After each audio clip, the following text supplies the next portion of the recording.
Hey y'all, it is Andrea here at VW Family Farm, and I have something that I am doing right now that I thought might help you guys.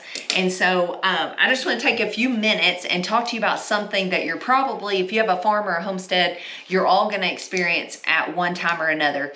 And that is leaving your farm. We are actually preparing, we have been working really hard this week because we're preparing to take the first vacation we have taken in literally years. We are so excited. We have some very trusted farm sitters. So once you see this video, we will already be back from this trip. We worked really hard and filmed and things in preparation, so there would be content out for you guys. But I just wanted to talk a few minutes about a few things. This video is not going to be very long, but a few things you can do to get your farm ready for someone that's going to feed for you and take care of things for you in advance, to make it easier for them, smoother, so that you're not getting phone calls while you're gone of problems and things on your farm and homestead. So let's get with it. So number one thing, I'm right here at my kitchen table, that I'm going to do first is I'm going to make a list of our animals and of what they need. Do they need water every day? Do they just need their water checked? How much food? Where is the food? All the things to make it plain and simple, because you have to think a lot of things you just do.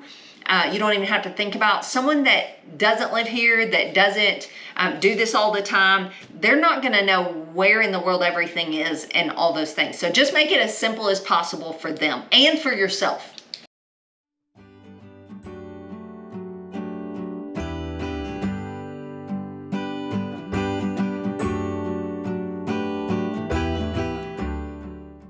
So my number one advice is make a list. This is just a handwritten list, pretty simple, that I'll make copies of, so that if they lose one, if I need to leave one where they could get to another one in case it gets misplaced or wet or who knows what, but make a list.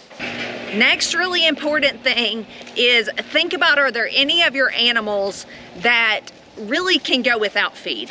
That if you would just feed them extra, or give them a bulk feeder or anything like that, could they actually go without while you're gone and make it easier on your farm feeders and easier on the animals, really, because they've got food all the time.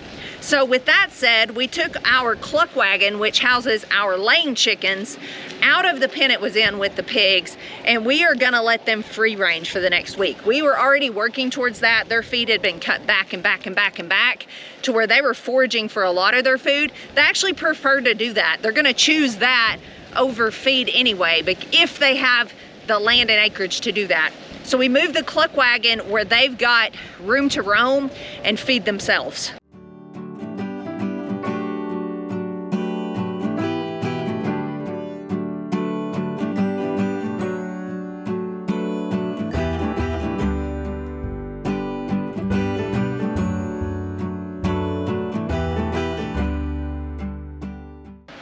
And on that note, free-ranging chickens are gonna clean up everyone else's mess.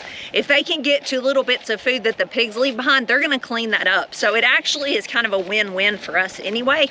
Next thing, leave as much of your feed or supplies or whatever already prepared. Do the work ahead of time to make it easier for your farm feeders. So yesterday we went and actually hauled a bunch of hay closer to where it would need to be put out at.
So this may not look to y'all like very much, but this right here is a lifesaver to us. I had a friend right down the road that he got out of this. He was doing pretty much the same thing we are, rotationally grazing. Didn't need his hay since he had sold all of his cattle. So he gave me a call the other day. He gave me 10 bales that was baled last year, and then 11 bales over there that was baled the year before that. He had also given me some here a couple weeks ago. I got it all stored at the house. We're going to use it for like pig bedding and things like that. But super thankful for good friends and neighbors. This right here, what we're going to end up doing while we're on vacation, we're going to end up having somebody feed 1 bale of this, 1 bale of the older hay, just to make sure they got plenty of hay out there. There's green grass sprouting on this side of the fence and they're really wanting out. There's a couple of calves that keep wanting to go under. So what I ended up doing while we're going on vacation, I've had Lane put up another hot wire down below it, because there's a few spots just like down here, for instance, that wire is a little higher and the calves was just going under it, getting shocked, and right when they get shocked, they'd shoot on through. So we put 2 wires up, just another barrier, keeping them in. So now we've actually got that hay hauled. It's right there by where it's gonna be fed. There won't be any problems getting it back there. It's less wear and tear on the vehicle that they're gonna have to go and drive, and just all the things. It's gonna be easier all around. Plus, they won't be having to go, we know our land, they don't.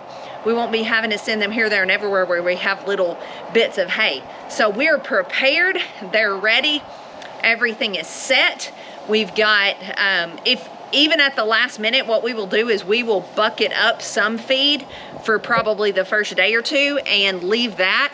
We will fill all the waterers up so that they're not going into it having to water and having to worry with that. It'll be more mid-trip when they're more used to the chores. Then they might have to start doing some watering. But we set them up for success because we love our farm feeders, and you will come to love yours too, especially if they do a good job like ours do. We don't get away very often, but it definitely gives us freedom to get away here and there, and it's so wonderful. It's they've told us it's a blessing to them because it allows them to make a little extra money.